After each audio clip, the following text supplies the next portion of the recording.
Salut tout le monde, comment allez-vous? Moi ça va plutôt bien. Aujourd'hui on se retrouve pour une nouvelle vidéo pour parler du rap US. Et est-ce qu'en ce moment le rap US traverse pas une mauvaise période? Telle est la question un petit peu que je suis légèrement en train de me poser. Alors pourquoi une mauvaise période? Alors c'est assez simple, puisque il faut savoir que cette année-ci, eh bien, il n'y a pas eu vraiment de projet au top du top. Voilà, vraiment, quand je dis au top du top, c'est au top du top. Il a quand même fallu attendre la Pink Tape de Lil Uzi Vert pour pouvoir dire qu'il y a un album vraiment qui atteint les premières places du charts de cette année-ci. Alors clairement il y a quand même pas mal de projets qui sont quand même sortis en 2023, donc voilà. Il faut savoir donc clairement que clairement ça signifie quand même quelque chose d'assez grave, surtout qu'il y a quand même eu des assez gros projets qui sont sortis quand même en cours de l'année 2023. Je pense bien sûr à par exemple Lil Durk qui a sorti un projet, donc voilà, Lil Durk qui est quand même un assez bon rappeur, voilà, un très très bon rappeur. Il y a eu tout simplement NBA Youngboy aussi qui a sorti un projet, voilà, cette année-ci il a sorti quand même un projet, donc voilà. Il y a eu Armani White, bon alors je sais que certaines personnes ne connaissent pas forcément, mais il a quand même fait parler pas mal de lui, donc voilà. Donc clairement c'est un très bon rappeur que j'apprécie, donc voilà. Bref, il y a quand même quelques petites têtes d'affiche quand même qui ont sorti certaines choses, donc voilà. DaBaby qui a fait aussi un petit retour sur certains points, donc clairement ça aurait pu quand même faire un bruit. Malheureusement on n'a pas eu vraiment ce bruit. Bref, Destroy Lonely aussi qui a fait quand même une sortie. Et quand j'énumère un petit peu tous ces projets là, c'est clair quand même qu'il a fallu un certain temps, donc voilà, sachant quand même qu'on est en juillet, voilà, et qu'il a fallu quand même un certain temps pour avoir le premier projet rap au Billboard, donc voilà, et numéro 1 du Billboard, sachant quand même que les autres années, on était clairement que sur du rap. Vraiment le rap était vraiment au-dessus, vraiment au-dessus du toit du monde, voilà, de Billboard, etc. Clairement c'était au-dessus de tout et n'importe quoi. Donc clairement il y a quand même pas mal de gens qui sont un petit peu en train de se poser la question, est-ce qu'on n'est pas un peu sur la fin de l'ère du rap US? Alors il y a quand même plusieurs possibilités à cette fin, et on va tenter bien sûr d'y répondre. Alors je dis pas bien sûr que c'est la fin du rap US en général, que du contraire. Je pense qu'en ce moment c'est un peu un gâteau qui est un petit peu en train de s'essouffler, malheureusement, voilà, on va dire ça, voilà, le truc est en train un petit peu de s'essouffler, donc voilà, c'est comme en fait un petit ras-le-bol de certaines choses. Alors premièrement on va quand même parler des décès depuis quand même pas mal de temps. Alors je sais que c'est un sujet sur lequel je reviens énormément au niveau des rappeurs, etc. Bref, ces dernières années on a eu quand même pas mal de décès. On a eu DMX qui est décédé, on a eu Coolio qui est décédé dans les anciens, on a eu XXXTentacion qui est décédé donc dans la nouvelle génération, qui faisait énormément de bruit. On a eu Mac Miller qui est décédé, on a eu Juicy WRLD qui est décédé, Fredo Santana qui est décédé aussi. Bref, j'en passe et j'en passe tellement. On a eu des décès durant pas mal de temps, voilà, et qu'on en a encore à l'heure actuelle, des décès qui arrivent, donc voilà. Je pense aussi à Takeoff récemment qui est décédé, donc voilà. Donc clairement c'est vrai quand même que à ce niveau là, avec le nombre de décès qui se passe en ce moment, on remarque clairement que les gens commencent à en avoir un petit peu marre de s'attacher aux rappeurs, parce que malheureusement on s'attache à des rappeurs qui parfois durent 1 ou 2 ans, puis malheureusement se font malheureusement tuer, et on a que des albums posthumes qui soit sont bons comme Juicy WRLD par exemple, ou soit malheureusement sont mauvais tels que Pop Smoke ou X, que malheureusement sur les derniers temps était vraiment ignoble au niveau des albums, mais c'était pas du tout un respect, que du contraire. C'est un fort dommage vu la discographie du garçon, parce que franchement X il était vraiment excellent dans tout ce qu'il faisait, voilà, et ses albums étaient quand même plutôt excellents. Bref, donc dans l'ensemble ce genre de choses commence aussi un petit peu à lasser, puisque encore une fois on s'accroche à un rappeur, on aime un rappeur, et il décède. Puis il y a une autre chose aussi, on s'attache à un rappeur et malheureusement il meurt, ou l'autre possibilité, il va en prison. Et ouais, et là on va prendre d'autres cas, hein. On va prendre le cas par exemple de YSL, Young Thug, qui est en ce moment en prison, voilà, même d'autres membres hein, de YSL qui rappaient, etc. Donc voilà, vraiment tous ces gens-là qui ont été en prison, voilà, tels que aussi Guna aussi qui a été en prison, des mecs comme Keflock en ce moment qui est en prison, YFN Lucci qui est en prison aussi. Bref, j'énumère pas parce qu'il y en a vraiment beaucoup, hein. Il y a Casanova, il y a beaucoup de mecs vraiment qui en ce moment sont en prison. Donc voilà, et clairement ouais ça tombe comme des mouches. Et surtout le truc aussi qui fait beaucoup bouger en ce moment, c'est la loi RICO. La RICO loi qui est en train de tomber sur pas mal de têtes du rap US. Donc voilà, et on sait qu'en ce moment ils enquêtent énormément sur Atlanta, New York, etc. Et que bah on sait qu'il y a d'autres têtes qui devraient tomber dans les prochaines années. Ça a été révélé par tout simplement la police. Donc voilà, ils n'ont pas eu peur de révéler certains gangs qui devraient tomber dans les prochaines années.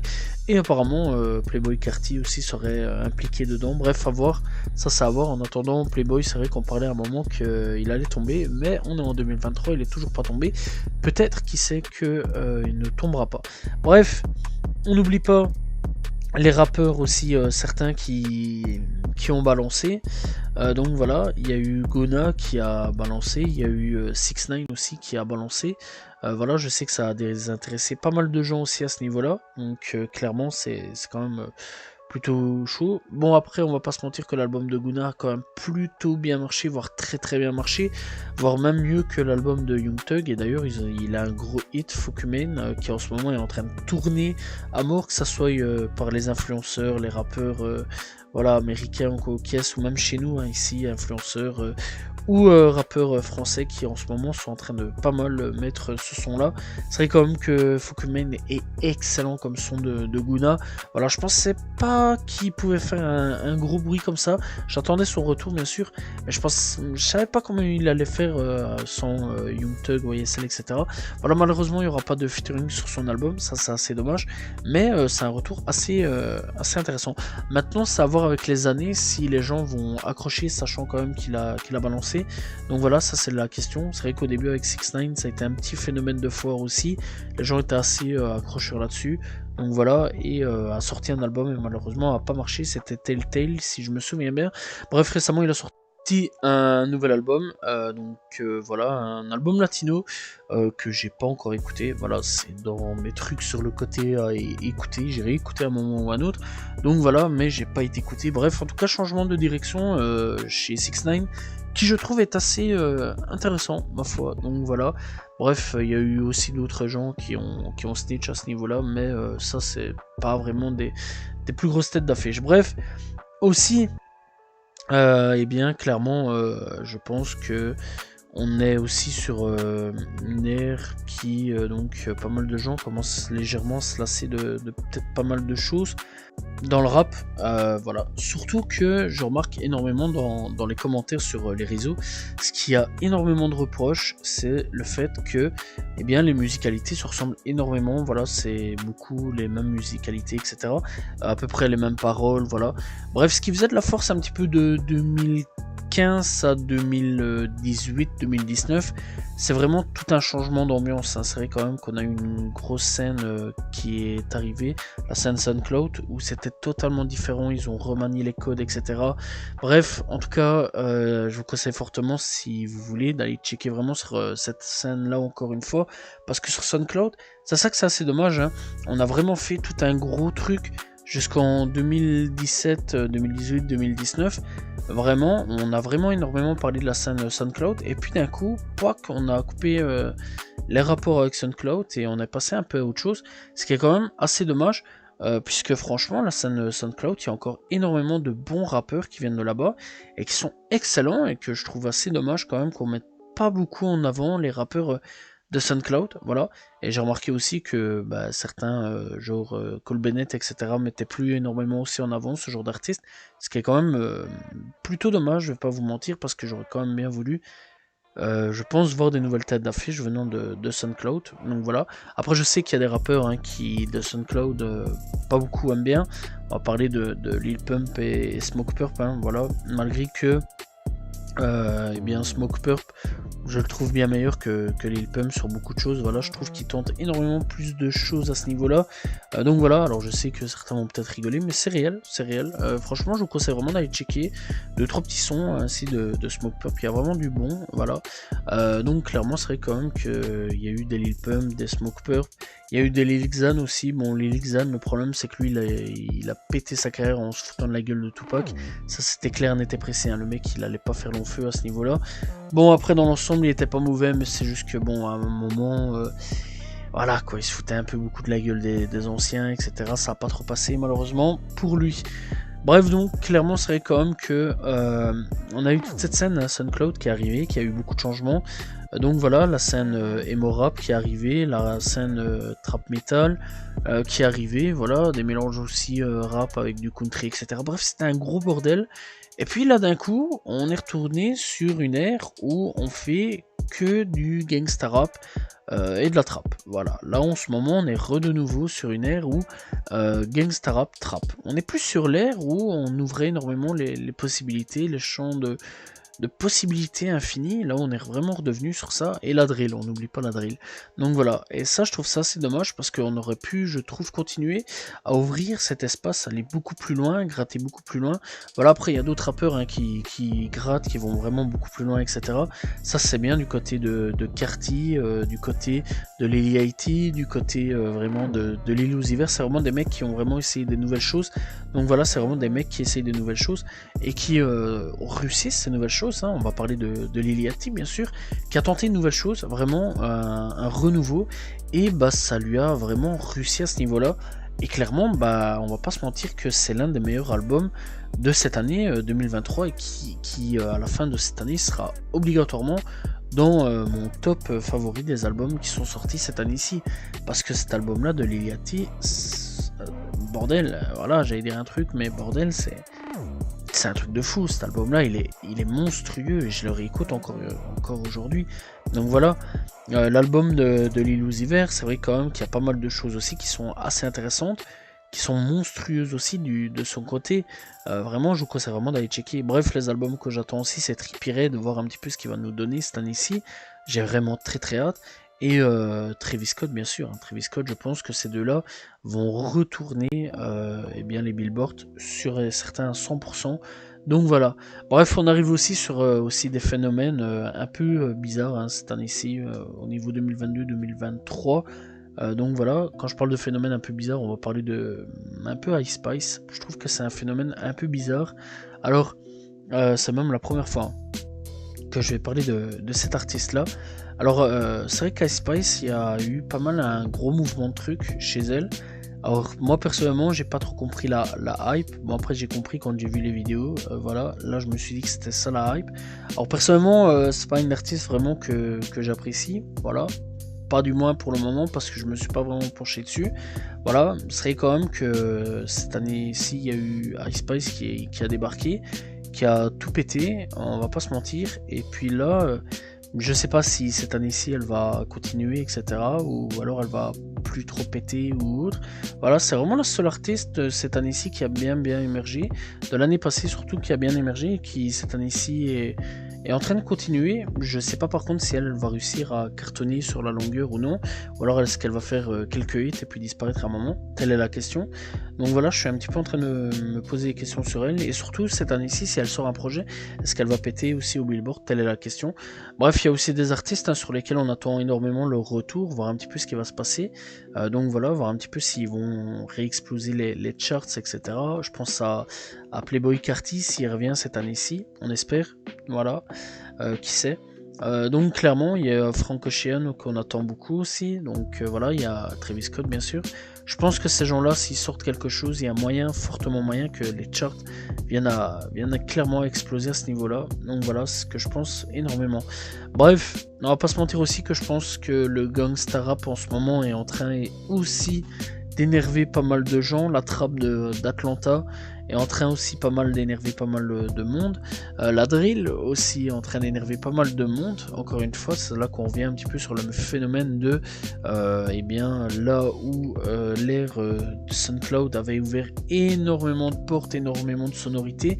Là on est un peu sur des sonorités génériques, toujours à peu près les mêmes. Voilà, Gangsta Rap ça parle de buter des gens, vendre de la drogue, drill même tarif, et la trappe d'Atlanta c'est du flex, le fait d'avoir tué des gens, d'avoir fait des choses avec des femmes, beaucoup de femmes, voilà, ça parle beaucoup d'argent, beaucoup de bijoux, etc. Et je pense que ça commence tout doucement à saouler pas mal de gens à ce niveau-là, et ça c'est beaucoup dans les commentaires sur internet. Et je remarque aussi énormément dans pas mal de trucs, c'est qu'en ce moment beaucoup de gens commencent à regretter l'ère SoundCloud. Ça c'est assez fou quand même d'être que en 2023, alors que 2018, 2015, 2017, 2018, etc. c'est pas loin en fait quand on réfléchit, et les gens sont déjà nostalgiques de ces années-là. C'est quand même fou de se dire ça. Bref, clairement, de se dire ce genre de choses-là, c'est quand même quelque chose d'assez hallucinant, on va pas se mentir, hein, parce que l'ère SoundCloud, c'est vrai que il y a eu pas mal d'insultes à ce niveau-là de l'ère SoundCloud, mais clairement aujourd'hui, on est vraiment sur un retour, peut-être un retour, peut-être un futur retour de l'ère SoundCloud. En tout cas, moi personnellement, je pense qu'il va y avoir un retour à un moment ou à un autre d'une nouvelle ère SoundCloud. Donc voilà, peut-être pas maintenant, peut-être plus tard, mais c'est vrai quand même qu'on a eu pas mal de gros sons de SoundCloud.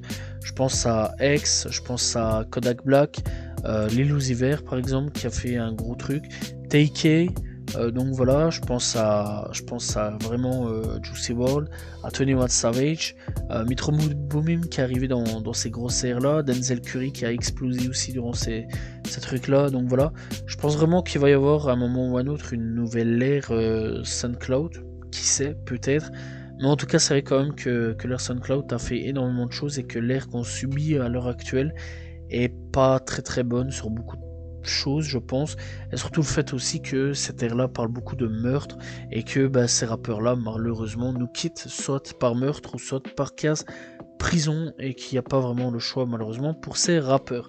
Bref, un petit peu à voir ce qui va se passer pour le futur. En tout cas, j'ai hâte de voir un petit peu ce qui va se passer, et surtout j'espère que cette année-ci on va avoir quand même d'autres albums que les Uzi Vert numéro 1 au Billboard.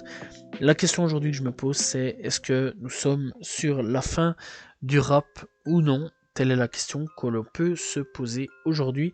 Voyons un peu les résultats, un petit peu des trucs Billboard, et sachant quand même qu'on a eu quand même des grosses têtes d'affiche qui ont sorti quand même des albums avant. Je pense à Lil Yachty, je pense à Lil Durk, Coil bref, il y a eu quand même pas mal de petits trucs qui ont quand même sorti pas mal de bons projets, et qui malheureusement n'ont pas atteint la place qu'ils auraient peut-être dû être. Voilà, mais à voir ce qui va se passer dans le futur. Bref, en tout cas, je perds pas espoir pour 2023. J'ai hâte de voir un petit peu ce que va nous annoncer les futures têtes d'affiche. Donc voilà, et les autres plus petites têtes d'affiche. Donc voilà, personnellement j'ai hâte un petit peu de voir un petit peu ce qui va se passer. Alors on n'oublie pas aussi que il y a pas mal de gens aussi qui, je remarque, se retournent énormément vers l'ère, vers une nouvelle ère, un petit peu les mecs underground. On retourne énormément là-dessus, et ça aussi énormément en Europe, chez nous, en France, Belgique, Suisse. On va vraiment sur une nouvelle ère aussi, vraiment des mecs underground qui clairement commencent de plus en plus à faire du bruit. Donc voilà, et je remarque que chez nous aussi, en Europe, on va vraiment de plus en plus vers des rappeurs un peu plus underground. Voilà, ça c'est aussi important de le dire. Donc j'ai hâte aussi de voir un petit peu ce que ces rappeurs underground qui sont en train de reproposer un renouveau du rap, vont faire dans le futur. Bref, voilà, c'est la fin de cette vidéo. On va pas tourner en rond pendant 40 000 ans, bien sûr, parce que je pense que j'ai à peu près tout dit. Donc voilà, n'hésitez pas donc à dire ce que vous pensez donc sur le rap US en ce moment. Est-ce que le rap US est dans un état critique ou non? Telle est la question aujourd'hui. Bref, en tout cas, on se retrouve demain pour une nouvelle vidéo très prochainement pour parler à nouveau de rap. Salut tout le monde, ciao ciao.